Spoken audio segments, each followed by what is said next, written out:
Hello दोस्तों, एक बार फिर से आप सभी का बहुत बहुत स्वागत है एसएससी वाला के अमेजिंग प्लेटफॉर्म पे। मैं हूं Sachin Modi, your reasoning educator. और माय डियर स्टूडेंट्स, आज हम यहां पे बात करेंगे सिटिंग अरेंजमेंट के बहुत ही अमेजिंग क्वेश्चंस की, यानी कि हम आज बेसिक के ऊपर बात करने वाले हैं। और बेसिक के ऊपर जो मैं आपको पढ़ाने वाला हूं, जो मैं आपको सिखाने वाला हूं, ये बहुत बहुत ज़्यादा इंपॉर्टेंट है। तो सिटिंग अरेंजमेंट के अंदर मैं आपको बहुत बेसिकली सारी चीज़ें सिखाऊंगा, लेकिन आपसे एक बात ज़रूर कहना चाहूँगा कि इस वीडियो के बाद में आपको 51 rules of puzzle and sitting arrangement ये यूट्यूब पे सर्च करके उसके बेसिक को भी ज़रूर देखना है। वो भी मैंने ही पढ़ाया हुआ है और उसके अंदर और भी बहुत ज़्यादा डीप चीज़ें मैंने पढ़ाई हैं। तो उसका, क्योंकि वो ऑलरेडी एक अच्छा वीडियो है, तो उसे आप ज़रूर देख सकते हैं, वो आपके बहुत बहुत काम आएगा। तो आज के इस सेशन के अंदर हम जो यहाँ पे बात करेंगे वो सिटिंग अरेंजमेंट के बेसिक के ऊपर बात करेंगे, फेसिंग के ऊपर बात करेंगे, उसके मोमेंट के ऊपर बात करेंगे, लेफ्ट और राइट को लेकर के बात करेंगे। तो काफ़ी सारी इंपॉर्टेंट चीज़ें हम यहाँ पे डिस्कस करने वाले हैं। तो चलिए स्टार्ट करते हैं और लेके चलते हैं आपको सीधे सेशन की तरफ। क्या आप लोग इसका बेसिक पढ़ना चाहेंगे? बेसिक जल्दी जल्दी मुझे कमेंट करके बताओ, लेट नहीं करेंगे अपन, है ना? राइट, तो देखो बेसिक लेते हैं, जल्दी बोलो यस सर। बेसिक तो पढ़ेंगे, बेसिक पढ़ेंगे, फोकट में मिलेगा, अच्छे से पढ़ेंगे, अच्छे से पढ़ेंगे, पूरा पढ़ाएंगे, पूरा पढ़ेंगे, जल्दी यस सर। देखो, तो बेसिक में क्या क्या होता है, सबसे पहली चीज समझना बेसिक में क्या क्या होता है। सबसे पहले तो मैं आपको बताता हूं, जो सिटिंग अरेंजमेंट होता है ना बच्चों, ये जो अरेंजमेंट है, ये अरेंजमेंट कई तरह का होता है। एक स्क्वायर अरेंजमेंट होता है, यानी कि वर्गाकार मेज पर लोग बैठे होते हैं, राइट। तो आपके पास एक आता है स्क्वायर अरेंजमेंट, वर्गाकार मेज पर लोग बैठे हुए होते हैं, है ना। तो वर्गाकार मेज का क्वेश्चन आता है आपके एग्जाम में। आपके पास दूसरा क्वेश्चन आता है एक लाइन अरेंजमेंट, लीनियर अरेंजमेंट, यानी कि एक रो बेस्ड, पंक्ति बेस्ड, रो या पंक्ति पर बेस्ड अरेंजमेंट आता है एग्जाम में, यहां से क्वेश्चन आता है। एक क्वेश्चन आता है आपके पास डबल रो, ठीक है। डबल रो का मतलब क्या होता है, दो पंक्ति होती है और उस दो पंक्ति में लोग बैठे होते हैं, उसके ऊपर आपके पास क्वेश्चन आता है। एक आपके पास क्वेश्चन आता है यहां पे, जिसे अपन क्या बोलते हैं कि एक सर हम बोलते हैं रेक्टेंगल, इसे अपन क्या बोलते हैं, रेक्टेंगल, रेक्टेंगल आयताकार, रेक्टेंगल मेज, यानी आयताकार मेज, आयताकार मेज पर लोग बैठे होते हैं। तो बेसिकली हमारे पास ये क्वेश्चन आते हैं। और पांचवा जो सबसे इंपॉर्टेंट है, that is called circle, right, जिसे अपन क्या बोलते हैं, गोलाकार मेज, गोलाकार मेज पर लोग बैठे होते हैं। तो बेसिकली आपके पास ये पांच टाइप के क्वेश्चन बच्चों सबसे ज्यादा एग्जाम में आते हैं। ये पांच टाइप से लगातार आपके पास क्वेश्चन आता है, राइट। पहली बात तो इसे नोट डाउन किया। अब आगे देखो, जब हम यहां पे बात करते हैं कि सपोज करो एक रो में लोग बैठे हैं, लीनियर रो के अंदर, लीनियर रो का मतलब समझते हो ना, एक पंक्ति में लोग बैठे हैं। अगर पंक्ति में लोग बैठे हैं और उसके ऊपर क्वेश्चन आ रहा है, तो देखो क्वेश्चन कैसा होता है। क्वेश्चन ऐसा होगा कि एक रो है, उसमें लोग बैठे होंगे और फेसिंग क्या होगी, देखो हो सकता है कि 4-5 लोग बैठे हों और इस तरह से बैठे हुए हों। अगर एक पंक्ति में लोग बैठे हुए हैं, ठीक है, अगर पंक्ति, सर डायरेक्शन समझ में नहीं आती है, मैं सब समझा दूंगा, आप सब ध्यान से देखते रहो और ध्यान से सुनते रहो। अगर एक पंक्ति में लोग बैठे हैं और सबकी फेसिंग नॉर्थ की तरफ है, नॉर्थ का मतलब होता है उत्तर की तरफ है ना। अगर सबकी फेसिंग नॉर्थ की तरफ है, उत्तर की तरफ, एक रो में 5 व्यक्ति बैठे हैं, तो हमेशा याद रखना ये हमेशा लेफ्ट साइड होता है, इसे बोलते हैं बायां, इसे क्या बोलते हैं, बाईं साइड बोलते हैं। और ये हमेशा क्या होता है, राइट होता है बच्चों, जिसे अपन क्या बोलते हैं, दायां, इसे अपन दाईं साइड बोलते हैं, दिस इज कॉल्ड दायां। तो एक रो में जब 4 या 5 लोग बैठे होते हैं, तो 4 या 5 लोगों की सिटिंग कुछ इस तरीके से होंगी। अगर यहां पे मुझसे कहा जाए कि ए के राइट में चौथे स्थान पर बी हैं, अब देखो ये अगर आई है कि B is sitting fourth to the right of A, क्या लिखा हुआ आएगा, B is sitting fourth to the right of A. अगर ऐसा लिखा हुआ आ जाए तो इसका मतलब क्या है, इसका मतलब यह है बच्चे, कहना यह चाहता है कि ए के राइट में चौथे स्थान पर बी है। अब ए के राइट में, अब सोचो अगर कोई व्यक्ति यहां बैठा है, इस जगह पे बैठा है, इस जगह पे बैठा है, या इस जगह पे बैठा है। अगर मैंने कहा कि सपोज करो ए यहां पे है, ए यहां पे है, ए के राइट में ना, तो बच्चों राइट तो इधर जा रहा है ना, तो राइट में इसे बोलते हैं पहला व्यक्ति, इसे बोलते हैं दूसरा व्यक्ति, इसे बोलते हैं तीसरा व्यक्ति। लेकिन अगर मैंने ए को यहां पे बिठाया तो ए के राइट में 3 ही हुए, और ये तो कह रहा है कि ए के राइट में चौथे स्थान पर भी आएगा। इसका मतलब ए कभी यहां पे नहीं आ सकता। अब जब ए यहां पे नहीं आ सकता तो आपको पता है कि फिर ए यहां भी नहीं हो सकता, ए यहां भी नहीं हो सकता, और ए यहां भी नहीं हो सकता, नहीं हो सकता ना। अब इसका मतलब यह है कि अगर मुझे ए के राइट में चौथा व्यक्ति बिठाना है तो मुझे ए को इसी जगह पे रखना पड़ेगा, ये ए होगा, और तभी 1 2 3 चौथा यहां पे कौन होगा, बी आएगा, हाँ या ना।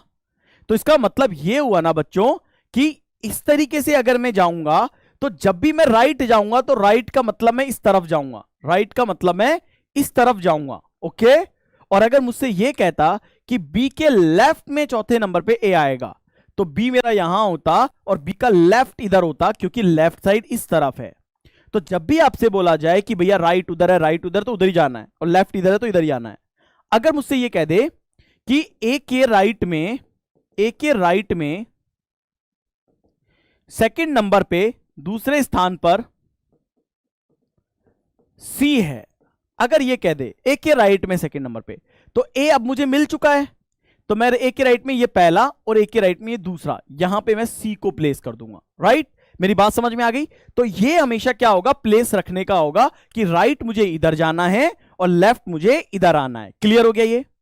अब इसी तरीके से सोचो तुम कि अगर मुझे सर डबल रो दे दे, डबल रो का मतलब होता है अगर 2 पंक्ति पे क्वेश्चन आ जाए, 2 पंक्ति पे, और 2 पंक्ति में क्या कह दे कि 10 लोग हैं, 10 लोग हैं और नॉर्थ और साउथ फेसिंग है, नॉर्थ और साउथ फेसिंग है ना। तो हर पंक्ति में 5-5 लोग बैठेंगे भैया। अगर 2 पंक्ति है, अगर पहली पंक्ति मेरे पास ऐसी आ जाए, जिसे बोलते ये पंक्ति है पहली और ये पंक्ति है दूसरी, है ना, और अब मुझसे कह दे इन 2 पंक्ति में 10 लोग बैठे हैं और ये नॉर्थ और साउथ फेसिंग है, इसका मतलब है कि ऊपर वाली पंक्ति के अंदर जो लोग बैठे होंगे वो ऐसे फेस करेंगे, देखो ऐसे 5 लोग आ गए साउथ फेस कर रहे हैं, और 5 लोग ऐसे आ गए जो नॉर्थ फेस कर रहे हैं, देखो ये देखो नॉर्थ फेस कर रहे हैं ना, ये देखो नॉर्थ फेस कर रहे हैं। तो 5 लोग ऊपर आ गए, 5 लोग नीचे आ गए। अगर ये नॉर्थ और साउथ फेस करेंगे ना प्यारे बच्चों, तो ये कुछ इस तरीके से करेंगे, तो इसको फेस बोलते हैं नॉर्थ, इसे नॉर्थ बोलते हैं, और इसे क्या बोलते हैं, साउथ। ये साउथ फेस कर रहे हैं। डायरेक्शन याद करो, डायरेक्शन में जब भी आप इस तरह से रखते हो तो राइट साइड में हमेशा ईस्ट होता है, यानी नॉर्थ वाले का राइट इधर होगा और लेफ्ट इधर होगा, हाँ या ना। तो देखो नॉर्थ है ना, तो ये राइट साइड होता है बेटा, इसको राइट साइड बोलते हैं, और इसको लेफ्ट साइड बोलते हैं, इसको क्या बोलते हैं, लेफ्ट साइड बोलते हैं। बोल दिया लेफ्ट साइड। अब साउथ वाले में बच्चा पता है क्या होता है, साउथ वाले में ये राइट होता है और इसको लेफ्ट बोलते हैं। यानी कि जब भी हमने सामने लोग बैठे होते हैं तो एक का राइट दूसरे का लेफ्ट होता है। इसका मतलब अगर साउथ फेस करेंगे तो इसको अपन बोलेंगे राइट साइड, ये राइट साइड है, और ये क्या बोलेंगे, लेफ्ट साइड है। ओके ठीक है, ये बात समझ में आ गई। तो इसका मतलब है जब भी मैं 2 पंक्ति पे किसी भी लोगों को बिठाऊंगा 2 पंक्ति के अंदर, तो 2 पंक्ति में मेरे पास सिटिंग अरेंजमेंट कुछ ऐसा होगा। ओके अब अगर इसमें मुझसे कह दे, अगर अब इसमें मुझे कह दे कि ए के सामने बी है, या ए के सामने एस है, ये मान लो ऐसा बोल दे कि ए के सामने एस बैठा हुआ है, तो ए कहीं भी आ सकता है बच्चों। ए यहां पे ओके, ए के सामने एस ये भी हो सकता है, ए के सामने एस ये भी हो सकता है, और इस तरह से ए ए ए या ए ए ए ये कोई भी हो सकता है। ए के सामने एस है, तो हमें ये देखना पड़ेगा उस वक्त कि ए मेरी पहली पंक्ति में है या दूसरी पंक्ति में है। ये सब बोलेगा वो कि 10 लोग हैं एक डबल रो के अंदर बैठे हुए हैं, पंक्ति नंबर 1 साउथ की तरफ फेस कर रही है, पंक्ति नंबर 2 उत्तर की तरफ फेस कर रही है, ए के सामने एस बैठा हुआ है। तो हमें यह देखना पड़ेगा कि ए के सामने एस किस कंडीशन में कैसे बैठेगा। लेकिन हमारा जो राइट और लेफ्ट होगा ना बच्चों, ये राइट और लेफ्ट हमारा हमारे नॉर्थ और हमारे साउथ के अकॉर्डिंग आएगा। ओके ठीक है, ये बात समझ में आ गई होगी ना सबको। तो हमें ये ध्यान रखना है, हमारे साउथ होगा तो हमारा ये राइट होगा और वो लेफ्ट होगा, और अगर हमारा नॉर्थ होगा तो ये लेफ्ट होगा और वो राइट होगा। क्लियर है ये बात, डन। अब हम आगे बात करते हैं। अगर मान लो हमारे पास आ जाए गोलाकार मेज, अब ये बहुत अच्छा कॉन्सेप्ट है भैया, इसे समझ लेना और सीख लेना। गोलाकार मेज का मतलब है सर्कल अरेंजमेंट, सर्कल अरेंजमेंट। अब भैया बात ऐसी आती है कि आपके एग्जाम में ना एग्जामिनर का सबसे फेवरेट क्वेश्चन है ये, एग्जामिनर का सबसे फेवरेट क्वेश्चन होता है ये, राइट?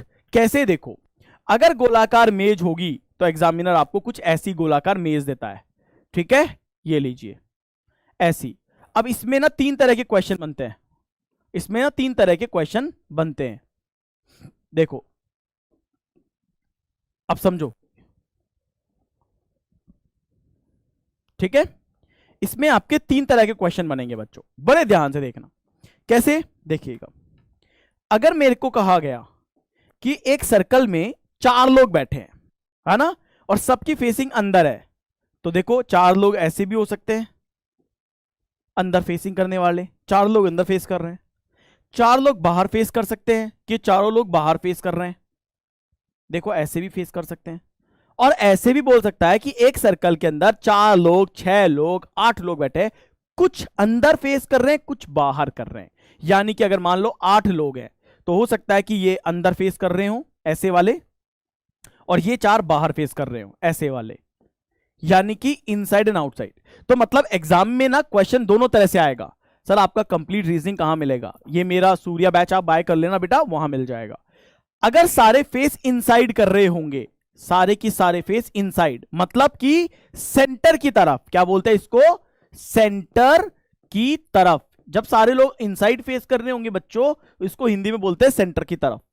अगर सारे बाहर फेस कर रहे होंगे आउटसाइड, तो सेंटर से बाहर की ओर, केंद्र से बाहर की ओर, सेंटर से बाहर की ओर, तो ऐसा आएगा। और कई बार क्या होगा, क्वेश्चन ऐसा भी आएगा कि सम आर इनसाइड फेसिंग और सम आर आउटसाइड फेसिंग। हाँ जी भैया, तो ऐसा आएगा। अब बात आती है कि sir out of the centre, inside the centre, right left क्या होगा? इसका जो मूवमेंट होता है ना बच्चों, राइट और लेफ्ट का मूवमेंट, वो समझना। राइट और लेफ्ट का मूवमेंट को समझना सब लोग, बहुत इंपॉर्टेंट कॉन्सेप्ट है ये, बहुत इंपॉर्टेंट कॉन्सेप्ट है। किसी को समझ में नहीं आता है, जल्दी से भूल जाते हैं, बढ़िया बढ़िया लोग यहां पे परेशान हो जाते हैं, है ना? मैं सारे क्वेश्चन कराऊंगा, सारे तरह के क्वेश्चन कराऊंगा। इसका एडवांस लेवल भी सिखाऊंगा, advance level, best level. Class समझ में आ रही है? आ रही है ना?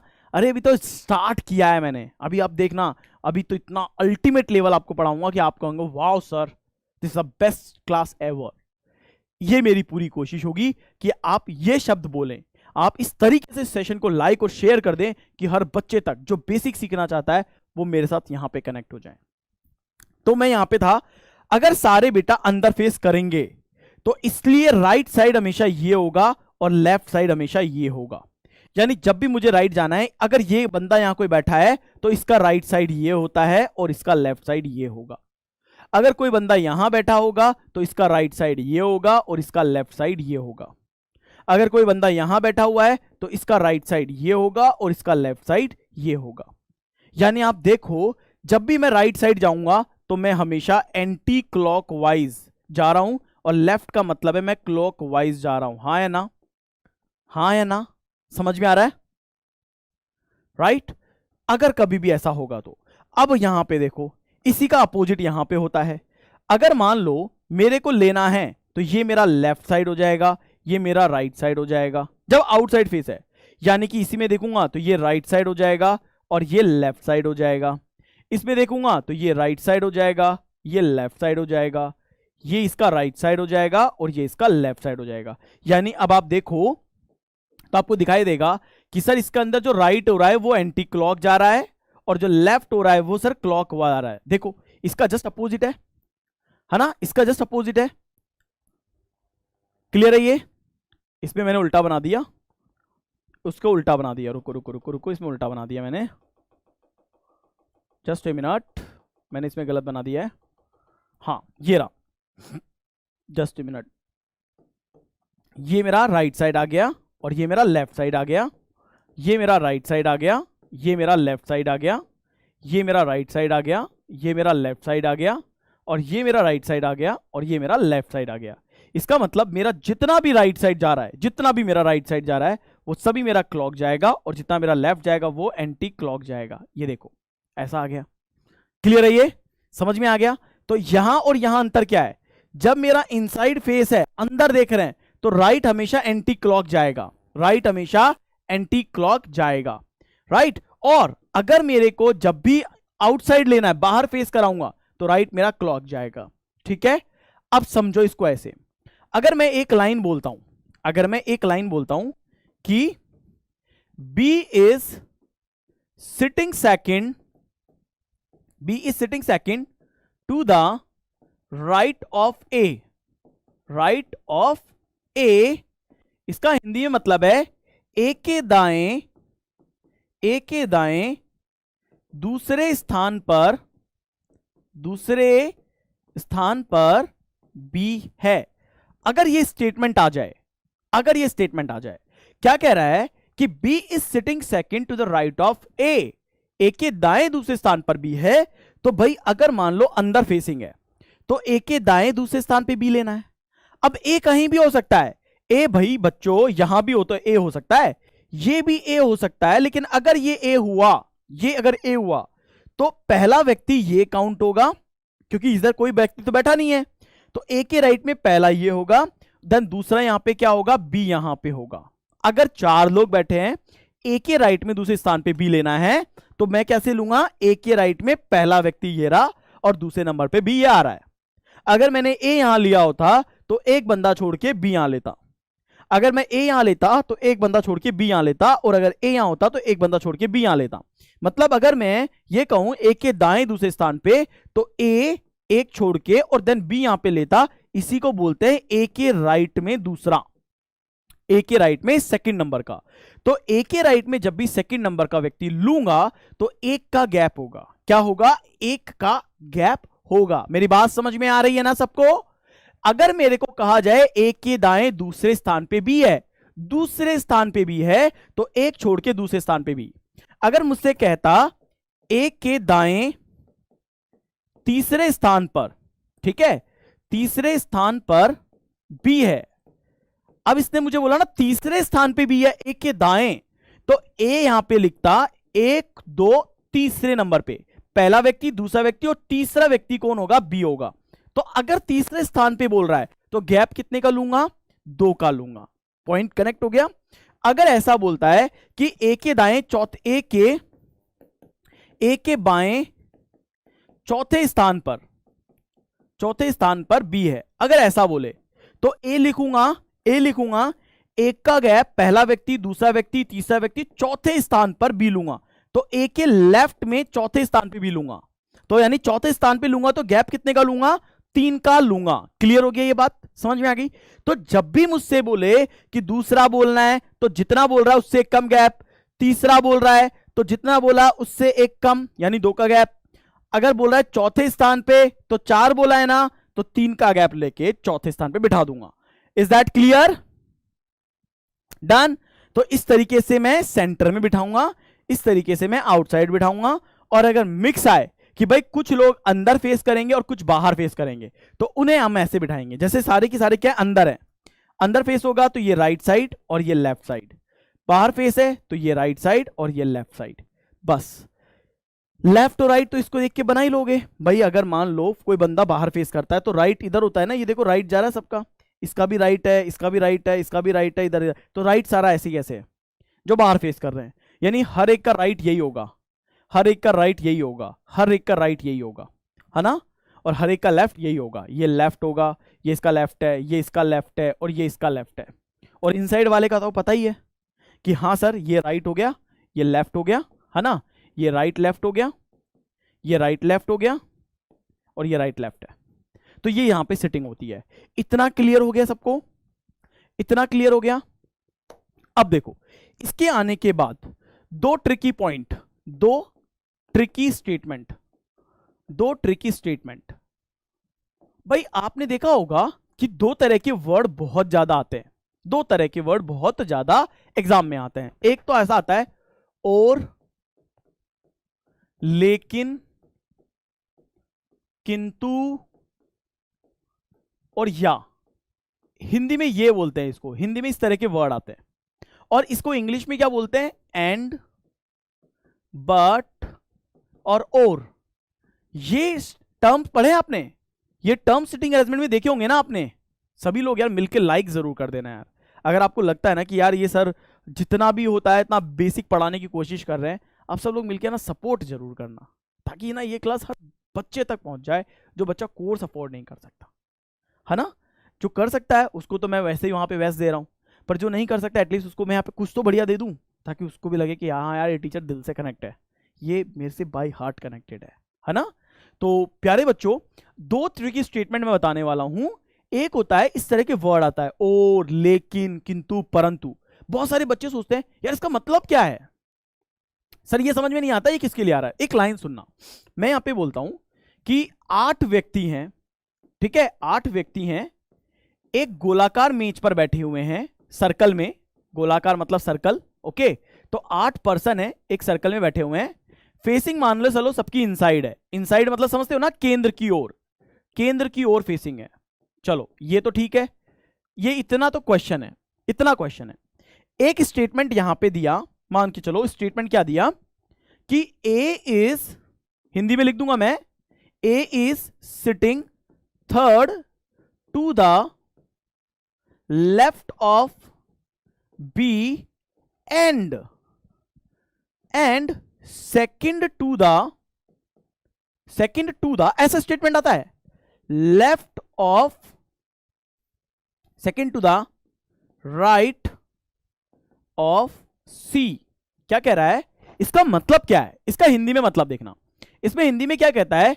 ए is sitting third to the left of B, A B के बाएं तीसरे स्थान पर है, तीसरे स्थान पर है। और अब देखो ये वर्ड आ गया ना, और इसी की मैं बात कर रहा था, इसी की मैं बात कर रहा था। ये टर्मिनोलॉजी आती है तो क्या होता है? और सी के दाएं, सी के दाएं दूसरे स्थान पर है, दूसरे स्थान पर है। अब देखो ये जो कंफ्यूजन है ना, आज एंड ऑफ द कंफ्यूजन हो जाएगा, आज सारा कंफ्यूजन खत्म कर देंगे। अब देखो इसका मतलब क्या है, इसका मतलब क्या है? इसका मतलब ये है, सबसे पहले तो हम सर्कल बना लेंगे एक, ये हमने सर्कल बना लिया, ठीक है, ये सर्कल हो गया। हमसे बोला कि 8 लोग बैठे हैं ना, चलो हमने 8 लोग ले लिए। ये लो 1 2 3 4 5 6 7 8, ये 8 लोग हो गए। आ गए 8 लोग, आ गए ना 8 लोग।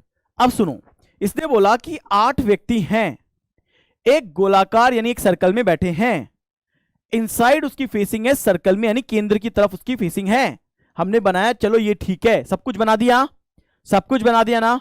अब देखो क्या कह रहा है, इसने बोला कि A is sitting third to the left of B, तो ये कह रहा है बी के बाएं तीसरे स्थान पे। तो पहली बात, तुम्हें बी कहीं भी बिठा लेना है, कोई दिक्कत नहीं है। ऐसा नहीं कि बी यहीं बिठाओ, तुम यहां बिठा लो, यहां बिठा लो, यहां बिठा लो, तुम्हें जहां ठीक लगे वहां बिठा लो, ठीक है, कहीं कोई दिक्कत नहीं है। तो तुमने बी को रखा, बी रख लिया। इसने बोला ए जो है वो बी के बाएं तीसरे स्थान पर है। इतना ही पढ़ा हमने इतना ही पढ़ा, इसको इतना पढ़ लो पहले। तो बी के बाएं तीसरे स्थान पे ए है, तो पहला दूसरा तीसरे स्थान पे आपने किसको लिखा? ए को लिखा, लिख लिया ए को, राइट, कहीं भी बिठा लो और यहां पे रख दो। तो बी के बाएं तीसरे स्थान पे ए है। अब ये जो शब्द आ रहा है ना बच्चों, ये शब्द, इसको मैं फिर हाईलाइट कर रहा हूं, ये वाला शब्द जिसको हिंदी में और कहते हैं। जब भी और आए, या ये लिखा आ जाए, बट आ जाए, या और आ जाए, या किंतु आ जाए, लेकिन आ जाए, ये कुछ भी आ जाए, इसका मतलब पता है क्या होता है? किसी को पता है इसका मतलब क्या होता है? इसका मतलब ये सीधे सीधे बोलना चाहता है ए के बारे में। ये किसके बारे में बोल रहा है? ए के बारे में बोल रहा है, यानी ये पूरी की पूरी कहानी ए के लिए आ रही है, ये ए के लिए आ रही है, देखो ए के लिए। यानी ये कहना चाहता है कि ए जो है ना, ए, इसका मतलब आप समझो ए, इस एंड को, ये एंड पता है किसके लिए आ रहा है? ये एंड ए के लिए आ रहा है। यानी यहां पे और जो है ये और ए के लिए आ रहा है, यानी आप ए लिख लो यहां पे। तो ये कहना चाहता है कि ए बी के बाएं तो तीसरे स्थान पर है, और और ए जो है ना, ए वो सी के दाएं दूसरे स्थान पर है। और का मतलब है वो ए के लिए कह रहा है कि ये जो ए है ना, और ए, और मतलब ये पहला वाला व्यक्ति इसके बारे में बात कर रहा है कि ये जो ए है वो सी के दाएं दूसरे स्थान पर है, यानी सी को तुम यहां लिखो क्योंकि सी का राइट ये साइड होता है और सी के दाएं दूसरे स्थान पे ए आ जाएगा। यानी कि तुम यहां पे किस कहीं पे भी ले लो, सी के दाएं दूसरे स्थान पे ए आ जाएगा। लॉजिक क्लियर है? समझ में आ गया ये? बेटा ये गिवन होगा, ये सर्कल में अंदर की तरफ फेसिंग होगा या बाहर फेसिंग होगा ना अंकित कुमार, ये गिवन होगा क्वेश्चन के अंदर कि सब अंदर देख रहे हैं, सब बाहर देख रहे हैं, कुछ अंदर देख रहे हैं, कुछ बाहर देख रहे हैं। Everything will be given in the question, you not need to worry. देखो एक झलक दिखलाता हूं, ये देखो, ये सर्कल वाला क्वेश्चन कहां है? ठीक है, देखो ये रहा, है ना? आ रहा है, ए से लेके एच है, sitting around a square table, square table पर है, and person sitting each side of the table, ये सीख है, एंड फेसिंग द सेंटर। आगे ना फेसिंग, तो यहां पे स्क्वायर भी हो सकता है, यहां पे सर्कल भी हो सकता है, यहां पे जो भी वॉटेवर है, लेकिन यहां पे गिवन होगा फेसिंग सेंटर है, फेसिंग आउटसाइड सेंटर है। ओके, ठीक है ना? ये हमेशा ऐसे गिवन होगा। तो देखो आओ, अभी हम बेसिक के ऊपर बात कर रहे थे, ये क्लियर है? ये लाइन क्लियर हो गई सबको? अब एक और बता देता हूं, एक और लाइन देख लो। एक लाइन और आता है जिसमें कहेगा हु, विच, हुज या हुम। इसको हिंदी में बोलते हैं जो या जो कि। इस तरह के शब्द आएंगे आपके पास, जिसको, जिसका, है ना? अगर ये शब्द कभी आए तो कंफ्यूज होने की जरूरत नहीं है, आज के बाद आप कंफ्यूज नहीं होंगे। ठीक है, आज के बाद आप कभी कंफ्यूज नहीं होंगे। कैसे? देखो, अगर गिवन है कि A is sitting second, A is second to the right of B,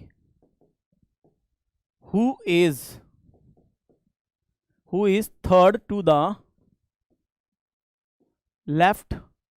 the left of C, ये शब्द है, ऐसा आ जाए। इसका मतलब क्या है? देखो, इसका मतलब है ये कह दे ए बी के बाएं दूसरे स्थान पर है,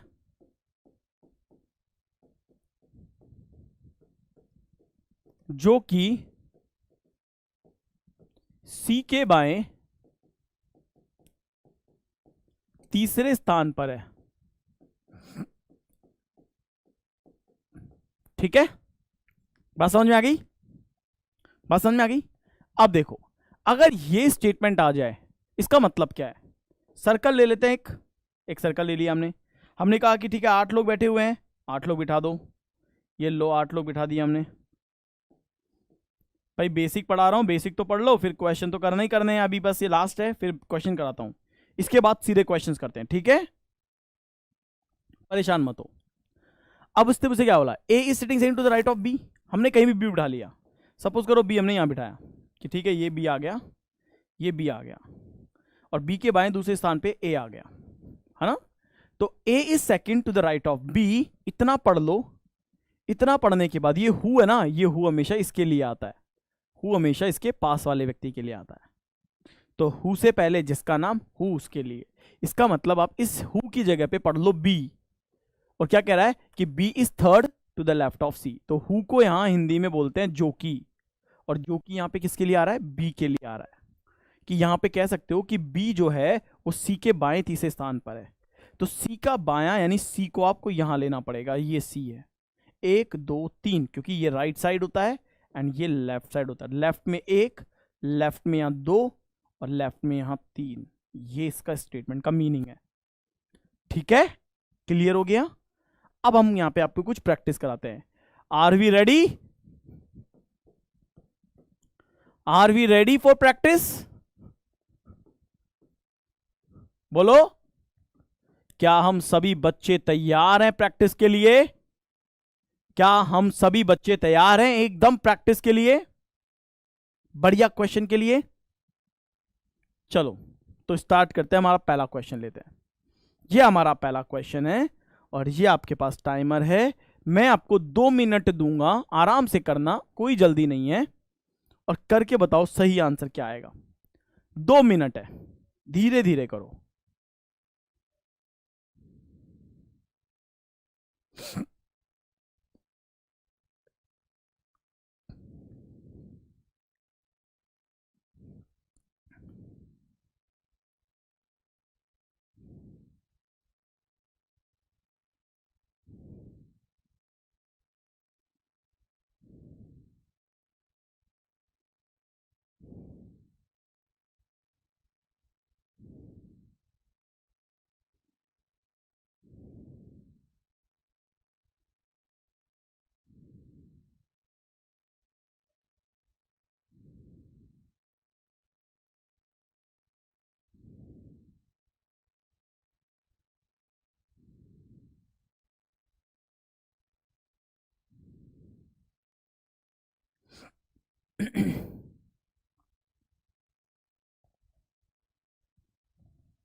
आप लोग कह रहे हैं ऑप्शन ए आएगा। अच्छा जी, पर आंसर कुछ ही बच्चों का आया है। ए और बी, 2 ऑप्शन आ गए।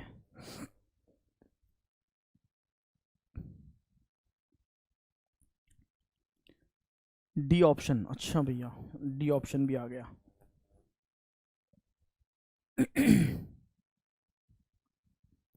और कोई?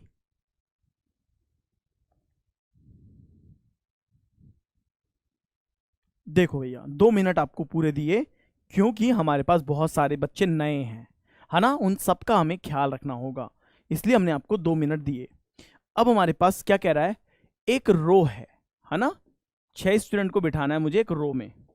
तो 6 स्टूडेंट हैं, ए से लेके एफ तक स्टैंडिंग खड़े हैं, और फेसिंग इनकी क्या है, नॉर्थ की तरफ है। अब आपको पता है ना, नॉर्थ की तरफ जब फेसिंग होती है तो हम क्या करते हैं, नॉर्थ की तरफ लेके चलते हैं। तो देखो यहाँ पे 1, यहाँ पे 2, यहाँ पे 3, यहाँ पे 4, यहाँ पे 5, और देन यहाँ पे 6, राइट। यही होता है हमारा नॉर्थ फेसिंग। तो मैंने आपको क्या सिखाया था, जब फेस नॉर्थ करते हैं तो ये हमेशा राइट साइड होती है, और इसको हमेशा क्या बोलते हैं, लेफ्ट साइड बोलते हैं ना, सिखाया था ना ये आपको, ऐसे कैसे लिखना। अब आगे देखो, तो इसने मुझसे क्या बोला, जरूरी नहीं है इसी ऑर्डर में लोग बैठे हो, ठीक है। A is at one of the corner, A एक कॉर्नर पे है। भाई जब भी एक रो होती है ना, एक रो, उसमें 2 कॉर्नर होते हैं, एक राइट साइड का कॉर्नर और एक लेफ्ट साइड का कॉर्नर। तो ए वन ऑफ द कॉर्नर पे है, तो मतलब ए इस कॉर्नर पे भी हो सकता है, और ए मुझे इस कॉर्नर पे भी मिल सकता है। तो ए तो मुझे किसी भी कॉर्नर पे मिल सकता है, मैंने लिख दिया। फिर मुझसे कह रहा है and F is beside, beside का मतलब कि पास में, ये दिखा है एफ उसके पीछे है, पीछे का मतलब उसके जस्ट पास में है। तो एफ उसके पास में, तो एफ यहां भी हो सकता है, बिसाइड का मतलब पास में, और एफ यहां पे भी हो सकता है। तो ए जहां पे है कॉर्नर पे बैठा है, और एफ उसके बिसाइड है, बिसाइड मतलब पास में है। आगे आओ, फिर कह रहा है B is to the immediate right of E. अब ये कह रहा है ई के इमीडिएट राइट में बी आता है। अब ई के इमीडिएट राइट में आएगा ना, अगर ई यहां हुआ तो बी यहां, ई यहां तो बी यहां, और ई यहां तो बी यहां, बहुत सारे केस है। ऐसी लाइन को आप कभी करना मत, छोड़ देना उसको, वहीं छोड़ देना। आगे आओ, फिर कह रहा है B is second from the right hand. अब इसने क्या बोला कि बी दाएं से दूसरे स्थान पर है, बी ना राइट एंड से दूसरे स्थान पर है, ये राइट एंड है ना, तो राइट एंड से दूसरे स्थान पे यहां पे बी आएगा। इस केस में तो क्लियर है ये, लेकिन अगर मैं बी को राइट एंड से दूसरे स्थान पे लूंगा तो इसमें एफ की जगह पे बी आना चाहिए था, जो कि नहीं आ सकता। मतलब मेरा ये केस क्या हो गया, गलत हो गया ना मेरा गलत यहां पे, ये ठीक है। इसके बाद देखो, फिर देखो C is not beside F, C F के पास में नहीं है, तो एफ के पास में इस जगह पे सी नहीं आएगा, लेकिन ई के इमीडिएट राइट में भी आएगा, तो ई को यहां लिखना पड़ेगा। और ई के इमीडिएट राइट में बी आ जाएगा, ये इमीडिएट राइट में भी है ना। अगर एफ सी के पास में नहीं है तो सी को यहां रखना पड़ेगा। बचा कौन, डी, डी को यहां लिख दो। तो अब इसने क्या बोला, who is standing third from the left, left से काउंट करो तीसरे नंबर पे, तो लेफ्ट से पहला, दूसरा, तीसरा, डी आएगा and option number 1 is the right answer. पहला इस क्वेश्चन का एकदम करेक्ट आंसर है। ठीक है, पहला आपने करेक्ट कर लिया, वेल डन, शाबाश। अब हम आते हैं सेकंड क्वेश्चन पे। हमारा सेकंड, तो इसमें फिर से मैं आपको 2 मिनट देता हूं और 2 मिनट करिए, इसमें भी 2 मिनट लीजिए और इसे सॉल्व करिए।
आंसर करो सब बच्चे।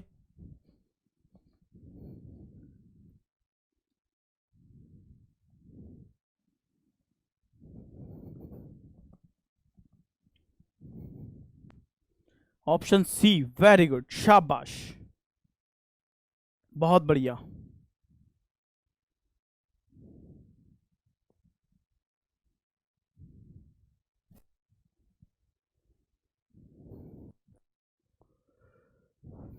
देखिए, मैंने आपको 2 मिनट दिए इस क्वेश्चन को करने के लिए और आप लोगों के आंसर आए सी ऑप्शन, ई और एफ, सबके आंसर यही है, सबके देख लो लाइन से, एवरीबॉडी इज गिविंग सी। चलो फिर तो आपका लाइक बनता है जिन्होंने नहीं किया अभी तक, क्योंकि इस क्वेश्चन में आपको बड़ा मजा आएगा। देखो बच्चों, आपको इसने बोला एक आयताकार टेबल है, हमने एक आयताकार टेबल बना ली। ठीक है, ये आयताकार टेबल हमारी हो गई है। अगर कोई केस बना तो हम नीचे बना लेंगे। ठीक है, यह आयताकार टेबल है हमारी। अब इस आयताकार टेबल में क्या कह रहा है, देखो, 8 person designated alphabetically from A to H are sitting around a square table, 2 person are sitting on each side, हर साइड में 2 लोग बैठे हुए हैं और सबकी फेसिंग सेंटर है, यानी हर साइड में ना, तो इधर 2 लोग, इधर भी 2 लोग, साइड में कॉर्नर में कोई नहीं बताया, और ये साइड में 2 लोग। ठीक है, ऐसे से 2 लोग बैठ गए, और इसी तरीके से यहां पे भी 2 लोग बिठा लोगे आमने सामने, ये 2 लोग आ गए और ये भी 2 लोग आ गए। ठीक है, यहां तक। अब आगे आओ, इसने कहा B is facing H, B H को फेस कर रहा है, और H who is to the left of D, तो ये कह रहा है डी के लेफ्ट में कौन आएगा, एच आएगा, और बी फेसिंग कर रहा है एच को, और बी किसको फेस करेगा, बी एच को फेस करेगा। ऐसा है ना, ऐसा है ना, बी के सामने एच आएगा और डी के लेफ्ट में एच आएगा, परंतु यार बी के सामने एच यहाँ पे, बी के सामने एच यहाँ पे, डी के लेफ्ट में एच यहाँ पे, डी के लेफ्ट में एच यहाँ पे, केसेस हो सकते हैं और घने सारे केसेस हो सकते हैं। ऐसे केसेस जिसे अपन बनाएं तो बना सकते हैं, नहीं बनाएं तो नहीं बना सकते, पर 2 केस बना सकता हूं मैं। पहला कैसे, अगर मैंने यहाँ पे बी बनाया तो बी के सामने मैंने लिखा एच को, और ये कह रहा है डी के लेफ्ट में एच, तो डी यहां आ जाएगा और डी के लेफ्ट में एच आ गया। एक मैं बी को यहां बिठा सकता हूं कि बी यहां ले लूं, बी के सामने एच यहां ले लूं, और डी के लेफ्ट में एच को, तो डी के लेफ्ट में एच को यहां ले लूं। ठीक है, यानी इस कंडीशन को अगर मैं रखता हूं तो मेरे ये 2 केस बन गए 2 केस, राइट। ठीक है, अब आ गया, फिर क्या कह रहा है, सी इज फेसिंग जी, सी किसको फेस कर रहा है, सी फेस कर रहा है जी को, और G who is sitting adjacent to E, और जी ई का पड़ोसी है। ये दोनों की दोनों पड़ोसी हैं भाई साहब। इसका मतलब है सी जी के सामने आएगा। अब भाई सी इधर तो आ नहीं सकता, तो सी के सामने जी आएगा और जी और ई पड़ोसी, सी के सामने जी आएगा और जी और ई पड़ोसी। मतलब ये कहीं भी आ सकते हैं भाई, इस तरफ आ सकते हैं, इस तरफ आ सकते हैं, इस तरफ आ सकते हैं, इस तरफ कहीं भी आ सकते हैं।